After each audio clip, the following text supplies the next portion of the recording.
What's up, guys? Welcome back to the MetaParty live podcast. Today, I'm joined with my guest, Tobik, metaverse video creator extraordinaire, one of our favorite YouTubers who does Decentraland and metaverse related content. Of course, I'm here with The Resonator, my business partner, co-founder at MetaParty. Guys, today we're talking about Sandbox versus Decentraland, two of the biggest crypto-related metaverses out there. Tobik has some really hot takes on this matter, so let's just get right into it. Tobik, just want to know, first thing, what are your impressions of the Sandbox, and do you think that it's going to be a big competitor to Decentraland? Well, first of all, thanks everyone for inviting me to this amazing podcast. My first impressions of Sandbox. So actually, the company that it's making Sandbox is pretty big. Aminoca Brands, and Sandbox is their main product, and I have been impressed by their builder, by their way of monetization.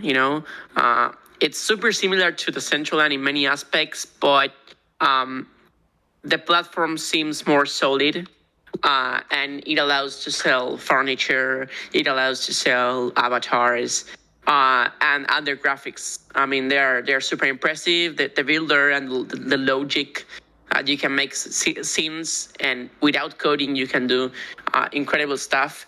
And from the Decentraland in that aspect, we are super far. But yeah, I think even if I like Sandbox, the Decentraland has also its place.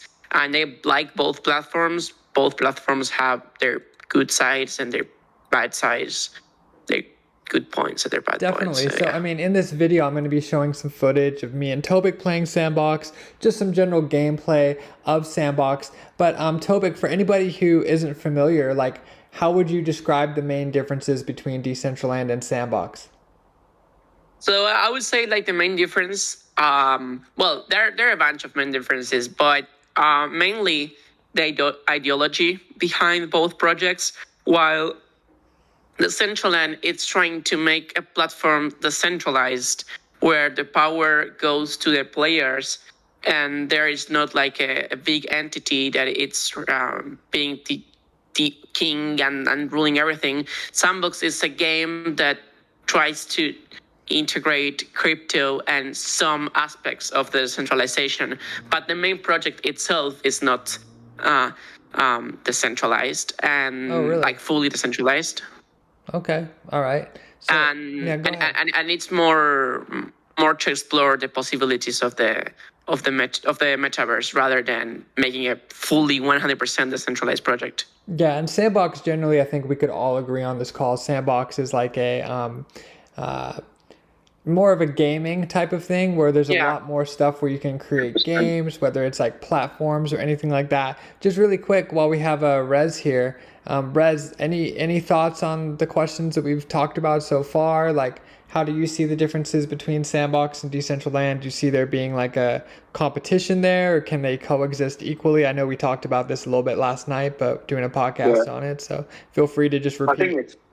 I think it's a bit of both, to be honest. I feel like there's going to be competition, and as Tobik says, they're different in their own ways. Tobik pointed out a really good point to me in a call that we had the other night. He said that in Decentraland, if you want to make something truly impressive and actually stands out in the game, worthwhile for players to come through, you either need to know how to code, or you need to know how to make something in Blender. You have some sort of experience, or a team that has experience in those softwares, to be able to put something really cool together.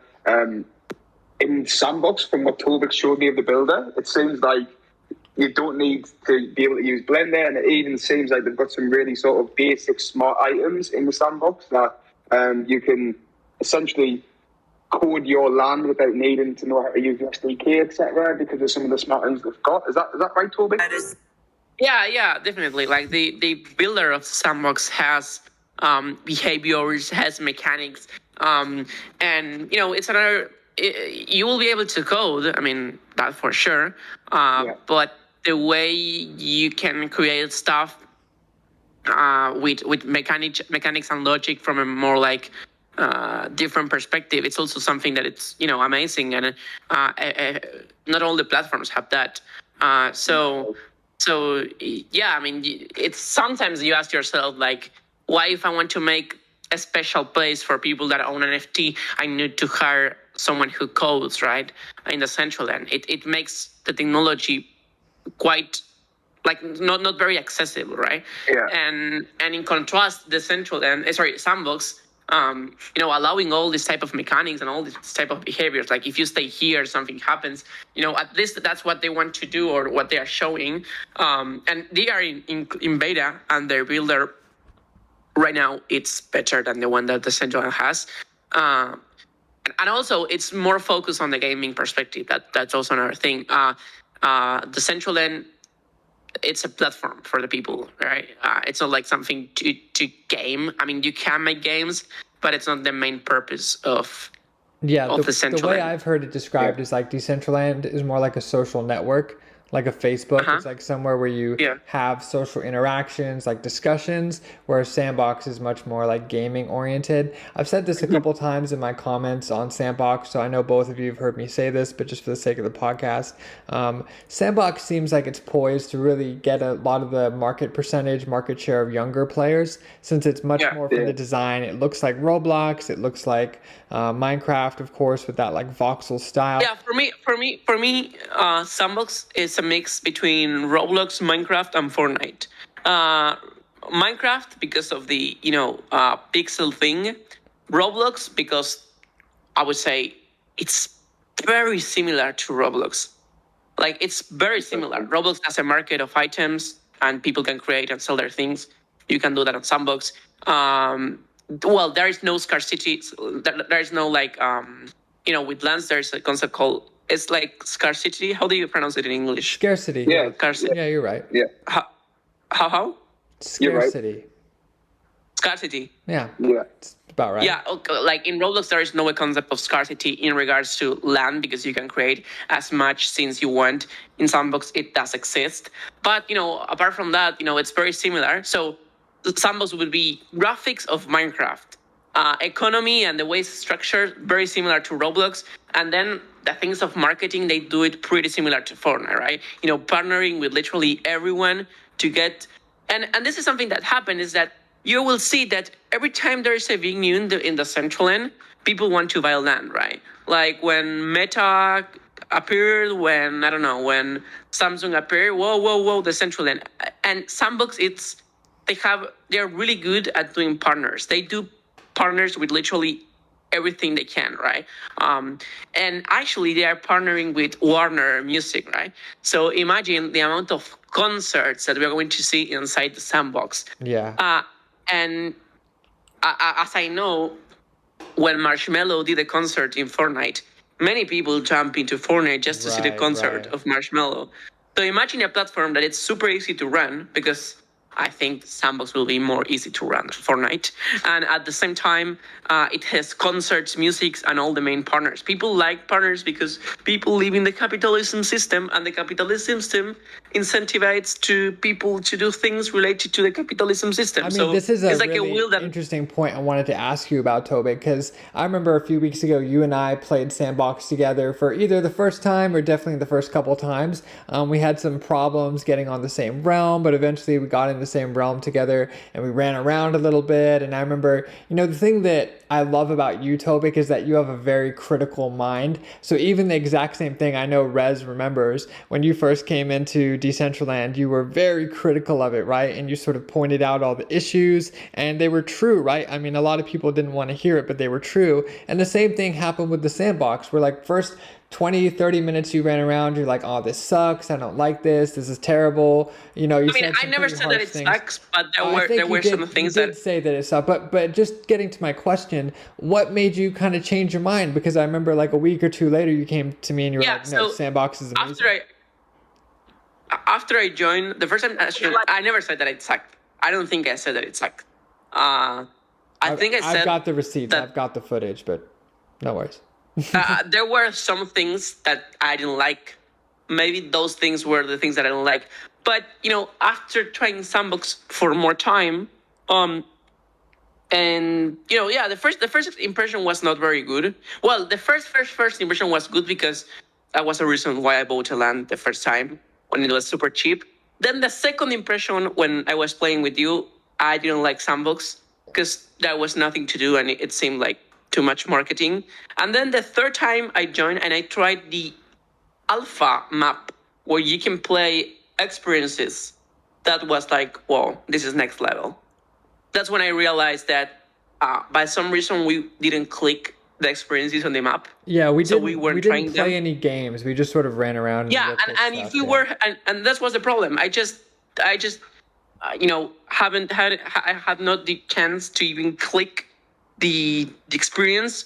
So there was no way to me to know how cool Sandbox was. And when I was able to try Sandbox, I said, damn, this is next level.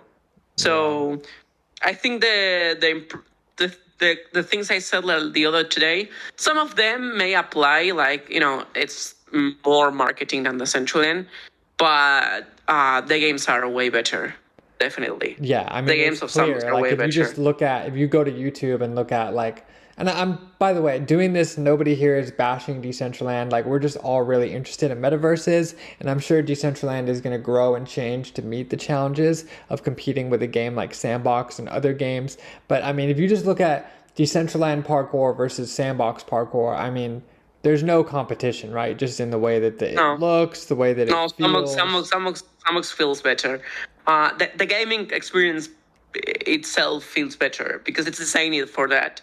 So at the end, I think that Sandbox will be the mainstream thing. But the Decentraland will still have a place. Today I tried VR version of the Decentraland. Oh yeah, Rez, you should have seen this. Tobik has like some weird like version of VR where he uses his Oculus to check it out, and he showed me today. It was actually really Yeah, it's crazy. super alpha. It's super alpha. It's not official. It's done by another team. But I have tried it, and I was like, I mean, there is space for this, right? Because people want to try VR, and as far as I know, Sandbox, it's not planned to be VR. No, it doesn't seem like it would be a VR game, does it? Not really. Maybe. Some experiences will be, but the platform is not designed for that. That's actually one of the reasons why the polygons are so limited in the Decentraland, because it's planned to be VR. So they make all these restrictions. So when they Right. port the platform to VR, it's easier to run. Oh, I never thought of it that way. Never thought of that. Yeah. I get another question for you, Tobik. So you have land in the Sandbox, right? I have land in both platforms, Sandbox and the Decentraland. Yeah, that's right. You have land in Decentraland. Famously, we all know what you've chosen to do with your land here in Decentraland. Yeah. But also, how about Sandbox? I mean, I know you've said to me kind of in passing, nothing official yet, that you'd love MetaParty to do some events on your land in Sandbox. I know me and Rez would both be extremely hyped and willing and happy to do that. But beyond that, what kind of plans do you have for your land? I mean, obviously, you're just holding it right now. Maybe you could make a profit on it, but what would you like to build there? What kind of experiences would you like to build there in the future? So I'm still developing my project. I'm still developing my YouTube career. So I would like to make some games there, but also make some concerts and live shows. But right now I don't have any specific plan more than ideas that someone could have of things that potentially I could do. But the good thing about Sandbox is that lands are big enough. Like, even having one land is enough.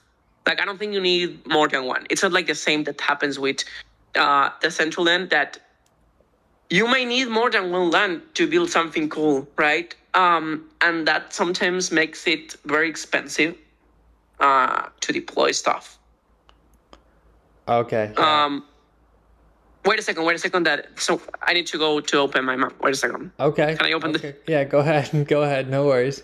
He's going to go open something. I think he's going to open the door. We can cut this out, guys. It's a podcast. Just a little quick cut. Bring it back when Tobik comes back in.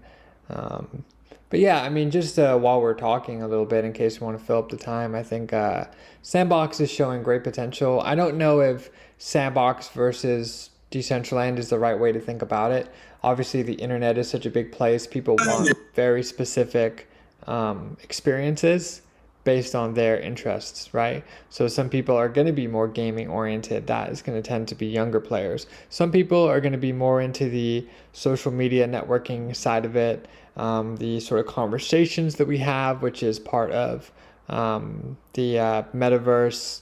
That's really interesting to me, right? Like, I'm a little bit older. Like, Tobik obviously is like in his early 20s. I'm in my early 30s. So the things that are going to be interesting to him, things that are going to be interesting to me are a little bit different, right? So I'm going to be more interested into the networking and sort of conversation aspect of it, whereas other people, other gamers, obviously they come in and I don't know, Rez, are you still on the call? I don't know. I see you type. Yeah, sorry, I see you we've got typing an in event going Discord. on right now. If anyone listening, so I'm trying to answer some questions in the general chat while this is going on. Do you mind putting in Yeah. on a point in the podcast right now, or are you a little too busy right now while Tobik is gone? Yeah, of course. Yeah, what do you think on that point? Like, as far as, do you remember when Tobik came into the game where I'm back. his main criticism, sorry, we just kept talking while you were gone, Tobik, but his main criticism was that there wasn't enough games in Decentraland. Yeah. So do you think, Rez, that Decentraland is going to change or adapt in that way, or do you think it's kind of carve out its own unique identity as more of a social network than a gaming platform? I feel like it's going to be more. The Decentraland will be more of a social platform for sure, and Sandbox will be much more of a game, definitely. Sorry, I've got to answer these questions. No worries. Go ahead. Tobik, do you second. remember what you were saying while you were before you left? Or... Yeah. Go ahead. Yeah.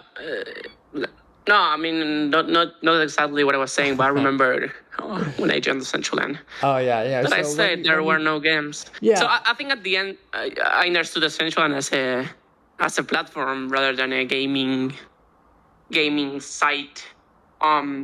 So it's not like I'm waiting for the Decentraland to be super gaming, but yeah, I mean, I will be happy if they add more games to the platform. I think generally just more experiences. Like, we try to think at MetaParty, it's like, okay, what can we do to make this more fun and engaging for people beyond just like standing around having a conversation? You know what I like and what could fit technically the Decentraland. I don't know if DCL Dating wanted to make like a dating app in the Decentraland. I think that could fit the Decentraland 100%. Maybe there is not enough public yet, but so there are some stuff that you could start doing. I don't know. It's just an idea, right? Right. Those type of social experiments, they would be fun, to be honest. Yeah. So I think there's a lot more room for content and in general of other type of content that is not very gaming could perfectly fit the Decentraland. Not everyone like gaming. Also, it's also a reality. And the community. And since Sandbox is in alpha right now, it's mostly propped up by, like you talked about, those brand partnerships, by the Snoop Dogs, whatever it is. Whereas, like, for example, if you think of Decentraland personality, you're going to think of, the big ones: Peanut Butter, Kevin on Earth, New Legends, us three. But when you think about the Sandbox, you don't really think of anybody, you know what I mean? There's no Sandbox user created personalities yet, right? No, yeah, there are some on Twitch. Oh, really? Okay. Definitely. Well, I don't know them. Yeah, but I mean, I'm not sure if there is a big community around those people. That's the difference. But I would say there are famous people in Sandbox. I want to make some content on Sandbox. I will start doing content on Sandbox probably soon. Of course, I will not leave the Decentraland. No, for sure. I mean, I will keep doing content of the Decentraland because I love the Decentraland. And there are a bunch of things that I can do here that probably won't be the place to do on Sandbox. So I want to incorporate Sandbox as another place where I can generate content from. You don't have to be stuck on one platform, one metaverse. I feel the exact same way. I mean, Decentraland is my first love. The community, I mean, it's like a cliche, right? People always talk about the community. But when we say community, we really mean the individuals and how they relate with each other, right? How their different skills, talents, and abilities come into play to make it an amazing place. And Sandbox, yes, it has cool gameplay platform. It has cool graphics. But And I'm not saying it doesn't have a community, because I've just not really spent nearly as much time in it as I has in Decentraland. But the community in Decentraland, I just don't think can be replaced, or just like, you can't make a whole community like what we have in Decentraland in Sandbox just out of nowhere, right? So go ahead, Tobik. No. Finish. I was just gonna ask you if you had any sort of final thoughts on this. Do you think both can sort of coexist peacefully? A lot of people say, "Oh, Sandbox is going to destroy Decentraland." Like, I don't think that's. I think in terms of players, maybe Sandbox will be bigger. Probably it will. But Decentraland will have its space for different ideas, probably more deep conversations, because Decentraland is all about communities, and Sandbox. I guess communities will be important, but also the place you're touching, will be also very, very, very super important. Uh, and Decentraland is all about communities. It's a place where all the communities join, right? It's the same solid base that it's supporting all those communities. So I would say that yeah, there will be space for both. Probably Sandbox will be bigger. Decentraland will be more niche. Is that the word, niche? Yeah, that's a great word. Yeah, that's a great word to describe. But it will have its place, and people will still join the Decentraland. And I'm sure that it will become better and better as the time goes. Right? I mean, the Decentraland is still in work. It's still work in progress. I mean, Yeah, it's definitely going to that's for evolve sure. and change to meet the challenges and competitions, but I don't ever see it becoming a gaming platform. But one thing's for sure is that I think Decentraland does need better experiences and better games. So I mean, hopefully that's to come. I don't know. So yeah, Well, yeah, I think we've hit about the time limit that we wanted to hit. Tobik, thank you for coming on. How can people keep up with you if they want to follow along with all that you do online? YouTube, search for Tobic Decentraland. My channel will appear. That's the only thing you need to do, and it will appear. Guys, the greatest Decentraland related Well, YouTube channel there is. Sorry, he hates it when I pump him up, but it's just yeah. the facts, guys. A few videos on there featuring MetaParty as well, of course. Tobik, you have any videos coming out soon that you can preview for us really I quickly? have a video. It's funny because I'm prepared. My next video is going to be Sandbox and Decentraland. Oh, okay, perfect. So we're gonna have one with Tobik, and then maybe that can be a little bit of a promo for his. So guys, be on the lookout for that. Until then, guys, thanks for joining us on the podcast. We love you, appreciate you, Tobik. Thanks for coming on for this quick chat. Thank you to the Resonator, who's very busy at a MetaParty event, kind of doing two things at once here. But I think it was a really interesting conversation. And thanks, guys. We'll see you next time. Thank you. Bye bye.